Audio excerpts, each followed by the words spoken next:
அனைவருக்கும்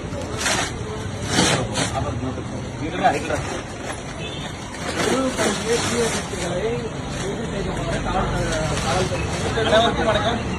மரியாதைக்குரிய பாரத பிரதமர் நரேந்திர மோடிஜி அவர்களையும், மரியாதைக்குரிய எதிர்க்கட்சித் தலைவர் அண்ணன் எடப்பாடி பழனிசாமி அவர்களையும், மரியாதைக்குரிய டாக்டர் அன்புமணி ராமதாஸ் அவர்களையும், டிடிவிகே தினகரன் அவர்களையும், கே வாசன் அவர்களையும் இதே போல இழிவுபடுத்த இந்த கேடுகட்ட நாதாரிகளை என்ன சொல்லுவது?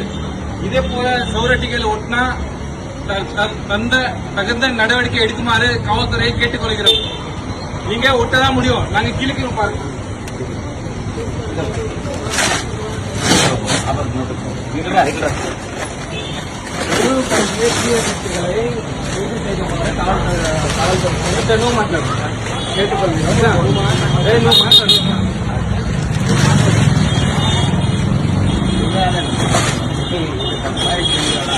ஜப்பான்ல புல்லட்டை எப்படியா இருந்தீங்கன்னா